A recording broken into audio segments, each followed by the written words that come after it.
Salut, c'est Chloé. Il y a une semaine, je me suis lancé le défi de réaliser un site web en une semaine.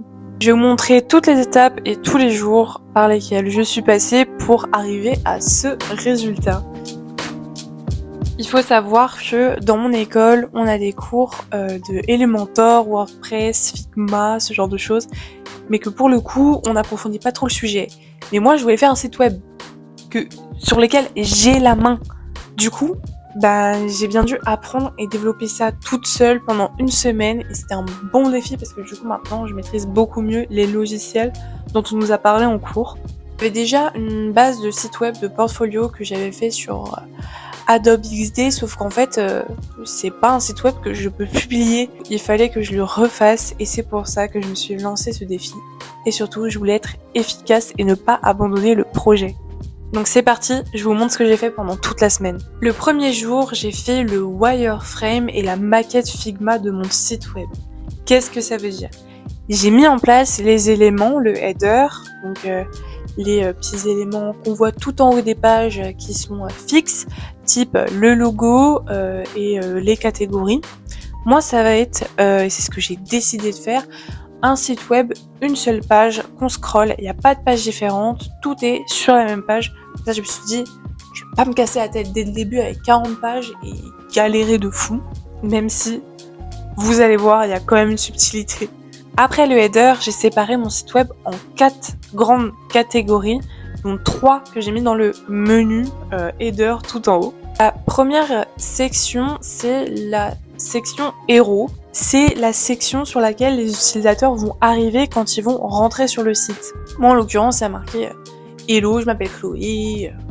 J'avais pas encore déterminé de texte au moment où je faisais mes petits croquis, ma petite maquette. La section suivante, c'est mes projets. Comme ça, les gens vont pouvoir découvrir mon portfolio, un petit peu ce que je fais. La section d'après, c'est mes compétences. Et la dernière, c'est la section de contact. Donc le jour 1, il était plutôt chill, même si cette partie-là, elle est super importante parce que c'est vraiment la base de ce que je vais faire après. Et si j'ai pas ça, je vais sûrement me retrouver perdue et je vais même pas savoir où je vais en fait. Cette maquette-là, ça me sert à me dire, ok, je veux qu'à la fin, mon projet, il ressemble à ça. Et c'est ça que je suis censée avoir. Ça me pousse un peu dans mes retranchements et ça me fait dire que je dois charbonner. Jour numéro 2, j'ai commencé WordPress avec Elementor. WordPress, c'est un outil qui nous permet de créer des sites web, mais comme l'outil en lui-même est pas très bien fait, pas très optimisé, tu peux lui intégrer des plugins, des sortes de modes, d'amélioration si on peut dire. Et donc j'ai ajouté sur WordPress le plugin Elementor et avec j'ai pu développer au mieux mon site web. Donc ce deuxième jour, j'ai fait juste le header. J'ai bien galéré et je l'ai même pas fini le jour 2. Il fallait déjà que je prenne en main le logiciel que je connaissais pas très bien. Et ensuite, il a fallu que je mette les éléments d'une certaine manière. Alors moi, je voulais que tout soit aligné sur les côtés.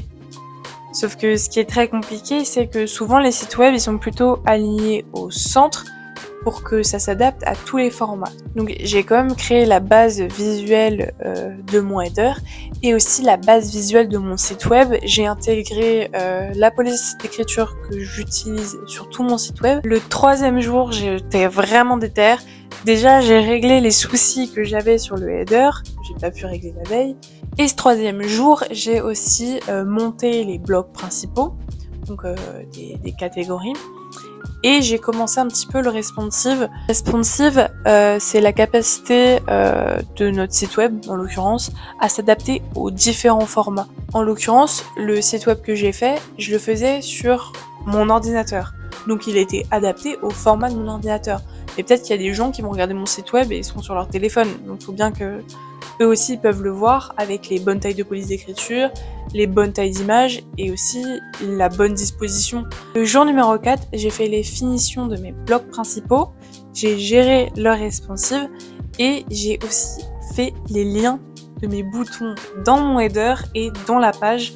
Et donc c'était déjà super agréable de voir mon site prendre forme comme ça et tout. Mais ce qui me manquait, c'était un portfolio fonctionnel quoi. Que les gens puissent être sur mon site et se dire qu'est-ce qu'elle fait, ok je veux voir, j'ai un descriptif, j'ai des photos complémentaires, des vidéos. Donc en fait, il y avait pas ça pour l'instant. Et donc on arrive au jour 5 où j'ai fait mes posts individuels. Il y a une fonctionnalité sur WordPress, c'est qu'en fait on peut créer des posts et ces posts-là, ils auront une forme spécifique qui sera réutilisée pour tous les posts. Donc ça nous permet de dire l'image, balancer un titre, et en fait ça nous le met en forme directement partout de la même manière.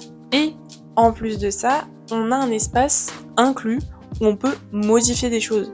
Et ça, c'est génial. Sauf que j'ai galéré à trouver et à prendre en main le truc parce que j'ai eu vraiment du mal à comprendre comment ça fonctionnait. Mais une fois que j'ai compris comment ça fonctionnait, c'était vraiment la délivrance de malade. Donc j'ai fait ça sur plusieurs projets et j'ai essayé d'alimenter mon portfolio. Et surtout, ce qui va être super pratique, c'est que j'aurai pas besoin de modifier mon site ou aller dans les détails si je veux rajouter un projet que j'ai fait plus récemment. Et ça, c'est top. Et là, on arrive en fin de semaine avec le jour numéro 6 où j'ai acheté un nom de domaine, un hébergeur. J'ai commencé à relier mon WordPress avec tout ça. Et encore une fois, moi, j'arrive, je viens de commencer WordPress et là, on me balance des trucs en mode hébergeur, nom de domaine et tout. Enfin, c'était compliqué, c'était super compliqué. Heureusement que j'ai des frères et un père qui sont dans le domaine de l'informatique et qui s'y connaissent, qui ont déjà eu affaire à des publications de sites web pour m'expliquer, pour m'aider, parce que c'était une grosse galère quand même. Une fois que j'avais tout ça d'acheter, il a fallu que j'attende que on m'envoie tout, que tout soit mis en place. Et donc le jour 7, j'ai pu publier mon site. J'ai donc téléchargé la version que j'avais de mon site web et je l'ai transférée dans mon WordPress qui était connecté à OVH, à mon nom de domaine, et c'était lancé.